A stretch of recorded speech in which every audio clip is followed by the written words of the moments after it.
ఆంధ్రప్రదేశ్లో రోజుకొక అంశం రచ్చగా మారుతున్న నేపథ్యం. తనాపరా భేదాలు లేవు. ఇష్టం వచ్చినట్లుగా ఎవరికి నచ్చినట్లు వాళ్ళు మాట్లాడతారు, ఎవరికి నచ్చినట్లు వాళ్ళు చేస్తారు. ముఖ్యంగా రాజకీయ నాయకులు ఎవరికి నచ్చినట్టు వాళ్ళ ఇళ్ళలో ఎవరన్నా చేసుకోవచ్చు. ఇప్పుడు శృతి మించిపోతుంది రోజు రోజుకి కూడా. ఎందుకంటే అధికారంలో లేకపోతే ఇంకంతే ఏదైనా. అలాంటి పరిస్థితి ఈరోజు చూస్తున్నామా అని అనిపిస్తున్నది. తిరుమల తిరుపతి దేవస్థానం, గోవులు చనిపోవడం, ఇదంతా కూడా ఒక వెర్షన్. అయితే దీన్ని ఎవరికి నచ్చినట్లుగా వారు రాజకీయంగా వాడుకుంటున్నారు. అది టీడీపీ వాడుకుంటుందా, జనసేన వాడుకుంటుందా, వైసీపీ వాడుకుంటున్నదా అని ఇందులోకి నేను వెళ్ళదలుచుకోలేదు. ఎందుకంటే దాన్ని నిగ్గు తేల్చాల్సిన అవసరం, బాధ్యత కూటమి ప్రభుత్వంపై ఉంది. కూటమి ప్రభుత్వం దాని మీద ఏం జరిగిందన్నది ఒక నిజ నిర్ధారణ కమిటీని వేయాలి. వాళ్ళు పెట్టిన అంశాలు పారదర్శకంగా భక్తుల ముందు ఉంచాలండి. ఇది మనుషులకు సంబంధించింది కాదు, ఒక కుటుంబానికి సంబంధించింది కాదు, ఒక వ్యవస్థకు సంబంధించింది కాదు, భక్తుల మనోభావాలకి సంబంధించింది. తిరుమల తిరుపతి వెంకటేశ్వర స్వామి మీద అపారమైన భక్తిభావంతో వచ్చే వాళ్ళందరికీ కూడా ఒక ఆవేదన, ఒక ఆందోళన. సరే, ఈ అంశం ఎలా ఉంటే ఇప్పుడు రాజకీయ పరంగా చూద్దాం. రోజా గారు,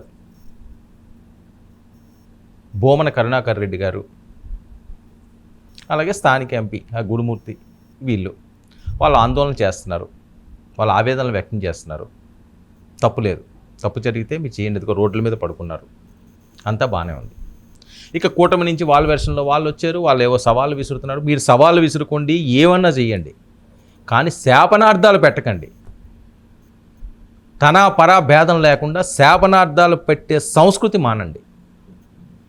రోజా గారు ఏమంటున్నారంటే, రోజా గారు విజువల్స్ ప్లే చేయండి. రోజా గారు మాట్లాడేవి ఏంటంటే, అసలు మరి ఏ స్పృహతో వాళ్ళు మాట్లాడుతున్నారో, ఏం మాట్లాడాలో తెలియకుండా మాట్లాడుతున్నారో అర్థం కాని పరిస్థితి. ఎంత దారుణంగా అంటే అసలు వినడానికే చాలా ఇబ్బందికరంగా ఉంటుందండి. ఒక ప్రమాదం ఎవరికన్నా జరిగితే అయ్యో పాపం అనండి. మీకు నచ్చలేదనుకోండి, చూసి చూడనట్టుగా వదిలేయండి. ఆడు పోతే బాగుండు అనుకుంటే ఇంత అరాచకం ఉంటుందా? ఇంత దారుణాలు అవసరమా? 5 సంవత్సరాల పాలన కోసం, 5 సంవత్సరాల పదవి కోసం కదా ఈ కక్కుర్తి. ఇదేనా జీవితాలు? ఎవరు మాట్లాడినానండి? రోజా గారు కాదు, ఇంకో పార్టీ వారు కాదు, ఇంకో పార్టీ వారు కాదు. ఏం మెసేజ్ ఇస్తున్నారండి మీరు అందరూ కలిపి ప్రజలకి? ఏం మెసేజ్ ఇస్తున్నారు? ఆవిడ మాట్లాడిన మాటలు వింటే మరి ఇంకా ఆవిడ విజ్ఞతకు వదిలేస్తున్నాం, ఇంకేమనాలన్నది.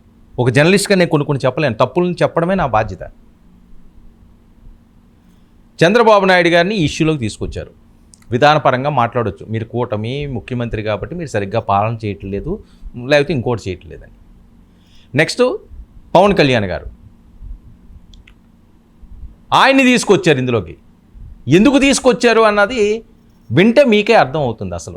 అసలు ఏంటి, ఏం చేశారు, ఎందుకు ఇప్పుడు ఈ అంశం వస్తున్నది? రోజా గారు ఏమనిసి ఉంటారంటే, రోజా గారు జనరల్గా మాట్లాడిన మాటలు చాలా ఉంటాయి, అది మనం పెద్దగా పట్టించుకోని అవసరం లేదు. తిరుమలలో చంద్రబాబు నాయుడు గారి మీద అప్పుడు ఒక దాడి జరిగింది కదా, ఆ దాడికి సంబంధించి అది ఒక విజువల్స్ మా వాళ్ళు వేస్తున్నారు. ఆయన నిజంగా బతికారు, చాలా అదృష్టవంతుడు, నిజంగా చాలా అదృష్టవంతుడు. వెంకటేశ్వర స్వామి ఆయన కాపాడేడు, మా ప్రాంతవాసి కాబట్టి అది అందరూ సంతోషించారు. అలిపిరి దగ్గర అది అందరూ సంతోషించారు. తిరుమల నుంచి వస్తుండగా జరిగింది నక్సల్స్ చేసిన దాడి. ప్రతిపక్షాలు కూడా, అపోజిషన్లో ఉన్న వాళ్ళని కూడా అమ్మ చంద్రబాబు నాయుడు బతికేట్రా అని సంతోషించారు. అది మానవత్వం కదా. ఏదన్నా విభేదాలు ఉండొచ్చండి, ఎవరితోట మన గొడవ అవుతే ఆడు చచ్చిపోవాలని కోరుకుంటావా? ఎవరినో మనం తిట్టుకుంటే, ఏదో అనుకుంటే ఆడు పోతే బాగుండు అనుకుంటారా? అరే, ఒక నాశనం కోరుకోవడం ఏంటి? ఒక మంత్రి స్థాయి వ్యక్తిగా ఉండి అదే అయిపోయింది. ఈ లింక్ ఒకటి మాట్లాడారు. నెక్స్ట్ పవన్ కళ్యాణ్ గారు, తిరుమల తిరుపతి వెంకటేశ్వర స్వామి గారట వీళ్ళకి ఆల్రెడీ రుచి చూపించారట. ఏమి రుచి చూపించారు? ఒకసారి అది వినండి, విన్న తర్వాత దాని మీద మనం చెప్తాను. నేను ప్లే చేయండి అమ్మా. ఇదా మీ చిత్తశుద్ధి? ప్రజలందరూ గమనిస్తున్నారు. కలియుగ దైవం వెంకటేశ్వర స్వామితో పెట్టుకుంటే ఎలా ఉంటుందో ఆల్రెడీ చంద్రబాబు నాయుడికి తెలుసు. పవన్ కళ్యాణ్ కూడా ఈ మధ్యలో కొంచెం రుచి చూశాడు. కాబట్టి ఎప్పుడు దేవుడితో పెట్టుకోవద్దండి, దేవుడి విషయాల్లో అపచారాలు చేయొద్దండి. ఇది మెసేజ్ అండి. గతంలో కూడా వైఎస్ రాజశేఖర రెడ్డి గారి మీద ఇలాంటి పేలుడు పేలితేనే, ఈ రకంగా మాట్లాడితేనే చాలామంది దాన్ని తప్పు పట్టారు, విమర్శించారు. ఆయన 7 కొండలను ఏదో 2 కొండలను ఇచ్చేస్తారని విపరీతంగా ట్రోల్ చేశారు. అందుకే ఏదో జరిగిపోయిందని. అప్పుడు ఎన్ని గుండెలు బాధపడ్డాయండి. రాజకీయాల కోసం ఇంత నీచంగా, ఇంత చండాలంగా ఈ రకంగా మనం మాట్లాడుకోవాల్సిన అవసరం ఉందా? మనస్సాక్షి అంటూ ఏం ఉండదా? చంద్రబాబు నాయుడు గారికి రుచి చూపించారా? పవన్ కళ్యాణ్ గారికి మొన్న ఇంకా చిన్నపిల్లడి విషయం కూడా తీసుకురావాలా? ప్రమాదాలు జరగవండి, దానికి దీనికి ముడిపెట్టడం ఏంటి? ఏం మెసేజ్ ఇస్తారు? అంటే మీరు ఓడిపోయారు, మీకు రుచి చూపించారా? మరి ఎవరికన్నా మీ వాళ్ళకో ఇంకొకరికి యాక్సిడెంట్ అయితే అది ఏదో జరిగిన పాపమా? గోవుల గురించి మాట్లాడండి, రాజకీయ పరంగా విమర్శలు చేయండి, ఎవరో కాదంటారు. పిల్లోడిని తీసుకొస్తారు. మొన్నే పవన్ కళ్యాణ్కి చూపించాడు వెంకటేశ్వర స్వామి అంటే ఏంటి? దాని అర్థం ఏంటి? ఏం అర్థం వస్తుంది చెప్పండి దానికి? చంద్రబాబు నాయుడుకి ఆల్రెడీ రుచి చూపించేశారు. రుచి చూపించి లేదు, ఆ వెంకటేశ్వర స్వామిని ఆయన ఆశీర్వదించాడు. లేకపోతే అలాంటి యాక్సిడెంట్ నుంచి బతికి బట్టకట్టగలరా? ఇలాంటి దాడుల నుంచి ప్రత్యక్ష సాక్షులు అప్పుడు ఉన్నవాళ్ళు ఆయన గురించి చెబుతుంటే ఆ రోజు ఇలా జరిగిందని చెప్పి వణుకు వస్తుంది, అంత దారుణంగా. ఆయన ఇంత పిసర కూడా భయపడకుండా నిలబడ్డాడు. సరే, దేనికి దానికి మెచ్చుకోవాల్సిన అవసరం ఉంది. జగన్మోహన్ రెడ్డి గారిని కూడా కొన్ని అంశాలు చాలా మొండిగా నిలబడ్డాడు. ఆయన ఎన్ని కష్టాలు అనిపించినా అది మాట్లాడతాం. కానీ ఇది మాట్లాడడం అన్నది మంచి పద్ధతి కాదు. శాపనార్థాలు పెట్టకండి, మీరు రాజకీయ నాయకులు. శాపనార్థాలు జోలికి వెళ్ళకండి. మహిళలు అవసరమైతే ఆశీర్వదించండి. ఈ మీకు నచ్చలేదనుకోండి, పక్కన పెట్టేయండి, వాళ్ళ గురించి ప్రస్తావన తీసుకురాకండి. మళ్ళీ మానిపోయిన గాయాన్ని రేపి మళ్ళీ ఏదో అంశాన్ని దీనికి ముడిపెట్టి వాళ్ళు ఊరుకుంటారా? తెలుగుదేశం పార్టీ శ్రేణులు ఊరుకుంటారా? తెలుగు తమ్ముళ్ళు ఊరుకుంటారా? తెలుగు మహిళలు ఊరుకుంటారా? వీర మహిళలు ఊరుకుంటారా? జనసైనికులు ఊరుకుంటారా? కోరి కొట్టించుకోవడం అంటారు దీన్ని, అచ్చ భాషలో చెప్పాలంటే. అనవసరంగా పడుకున్న వాళ్ళని లేపు తండించుకున్నట్టు ఉంటుంది. గోవులు వాళ్ళ చనిపోయినాయి చెప్పండి, తప్పులేదు. శాపనార్థాలు ఏంటండి? ఆ పిల్లోడు ఏం చేశాడండి?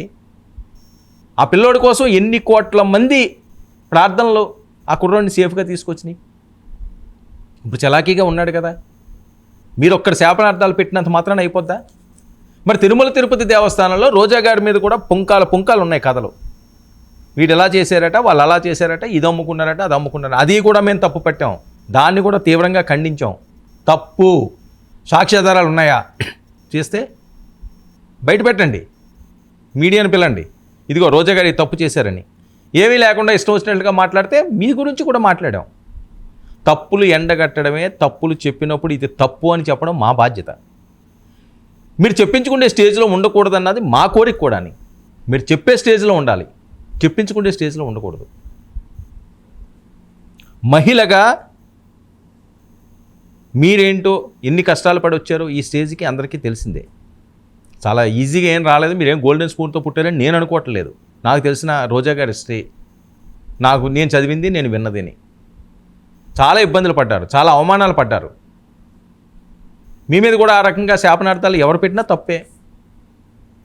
అంతేగాని ఆయన ఎందుకు బతికాడు అన్నట్టుగా చంద్రబాబు నాయుడు గారిని మాట్లాడి, మన పవన్ కళ్యాణ్కి ఒక దెబ్బ తగిలింది, రుచి చూపించాడు అని భగవంతుడికి ముడిపెట్టి ఆ రకంగా పిల్లల మీద వాళ్ళ మీద చేస్తే మీ పిల్లలకి ఏమన్నా అయితే ఎవరన్నా అలాగంటే ఎంత నలిగిపోతారండి? ఆ తల్లి ప్రేగ ఎంత క్షోభిస్తుంది అంటే మిగతా వాళ్ళు అలాగ ఉంటుందా? వాళ్ళ తల్లిదండ్రులకి, వాళ్ళ పిల్లల మీద, భర్త మీద భార్యకు ఉండదా? తండ్రి మీద కొడుకు ఉండదా? ఇంకా ఎంతకాలం ఈ రాజకీయాలు చేస్తారు? అనవసరమైన మాటలు, అనవసరమైన శాపనార్థాలు, జరిగిపోయిందని మళ్ళీ తెర మీదకి తీసుకురావడం, అదేదో పెద్ద గొప్పలాగా మీడియాతో మాట్లాడడం, హెచ్చరించడం. ఏడుకొండల స్వామి ఎవరిని వదలరండి, ఆయన పని ఆయన చేసుకుంటాడు. వాళ్ళకి మనం చెప్పినంత మాత్రాన ఆయన వినడు, మనం వద్దంటే మానేడు. ఎక్కడ ఎవరికి ఎలాగే ఇవ్వాలో ఆయన ఇచ్చేస్తాడు, ఆయన అస్సలు ఉంచుకోడు. అది ఎవరు చేసినా వాళ్ళకి తగులుతుంది. ఇప్పుడు వాళ్ళు ఏమంటారు, ఎన్ని తప్పులు చేయకపోతే రోజు ఎంత దారుణంగా ఊడిపోయిందంటే మీరు తప్పులు చేసినట్ట, మీరు అపచారాలు చేసినట్ట. విధానపరంగా మాట్లాడండి ఎవరైనప్పటికీ కూడా. అనవసరంగా రెచ్చగొట్టొద్దు, అనవసరమైన రెచ్చగొట్టుడు మాటలు మాట్లాడొద్దు. మీకు నచ్చితే వాళ్ళు చేసిన తప్పులు ఏవైనా ఉంటే, ఆధారాలు ఉంటే ఆ రకంగా మాట్లాడండి. మీకు నచ్చలేదనుకోండి, మీరు ప్రశాంతమైన జీవితం గడపాలనుకుంటున్నారనుకోండి, ఇంట్లో కూర్చోండి, మీకున్నదాన్ని శుభ్రంగా తిని పడుకోండి, ఎవడో కాదంటారు. కానీ పబ్లిక్లోకి వచ్చి భక్తుల మనోభావాలకు సంబంధించిన అవసరం రెచ్చగొట్టే వాళ్ళు. ఆ రోజు జగన్మోహన్ రెడ్డి గారిని ఆయన ఎవరో ఒక ఆయన అన్నాడని చెప్పి, మరి ఎంత పెద్ద ఇష్యూ అయింది అది. చిన్న మాట చాలండి పెంట అవ్వడానికి, రచ్చ అవ్వడానికి. చిన్న మాట చాలు, వెనక్కి తీసుకోలేము దాన్ని. ఆ రోజు అన్న మాట ఎక్కడికి వెళ్ళింది అది? తెలుగుదేశం పార్టీ ప్రధాన కార్యాలయం మీద దాడికి వెళ్ళింది, రక్తపాతాన్ని సృష్టించింది. మరి ఈరోజు వీళ్ళు మనోభావాలు దెబ్బతినవా? చంద్రబాబు నాయుడు మళ్ళీ బతికాడు అన్న అర్థం అదే కదా. దాని అర్థం ఏమొస్తుంది? దాని అర్థం ఇంకొక అర్థం ఏమొస్తుందేమో చెప్పండి. పోనీ ఎవరికైనా ఒకసారి ప్లే చేయండి, మళ్ళీ ఇంకొకసారి ప్లే చేయండి. ఇదా మీ చిత్తశుద్ధి? ప్రజలందరూ గమనిస్తున్నారు. కలియుగ దైవం వెంకటేశ్వర స్వామితో పెట్టుకుంటే ఎలా ఉంటుందో ఆల్రెడీ చంద్రబాబు నాయుడుకి తెలుసు. పవన్ కళ్యాణ్ కూడా ఈ మధ్యలో కొంచెం రుచి చూశాడు. కాబట్టి ఎప్పుడు దేవుడితో పెట్టుకోవద్దండి, దేవుడి విషయాల్లో అపచారాలు చేయొద్దండి. ఇది ఏమిటి చూశారు? ఎక్కడో స్కూల్లో ఆ చిన్నపిల్లోడికి ఒక యాక్సిడెంట్ జరిగితే అది రుచి చూపించాడు ఆ వెంకటేశ్వర స్వామి పవన్ కళ్యాణ్ గారికి. అలీపూర్లో నక్సల్స్ అటాక్ చేస్తే ఆయన బ్రతికాడు, మళ్ళీ సీఎం అయ్యాడు, ఇప్పుడు సీఎంగా ఉన్నాడు. ఆయనకి ఆ దెబ్బ రుచి చూపించారు. ఏంటది అంటే ఎవరికేం జరిగినా అంతేనా? అసలు ఆవులు చనిపోయిన దానికి దీనికి ఏమన్నా సంబంధం ఉందా? అక్కడ తప్పు జరిగింది మీ దాంట్లోనే వాళ్ళు అంటారు, వాళ్ళకి తప్పని మీరు అంటారు. మీరు ఏదో చేసుకోండి. భక్తుల మనోభావాలకు కానీ అనవసరంగా కార్యకర్తలు రెచ్చగొట్టే మాటలు కానీ మాట్లాడి ప్రశాంతంగా ఉన్న రాష్ట్రాన్ని ఇబ్బందుల పాలు చేయొద్దు.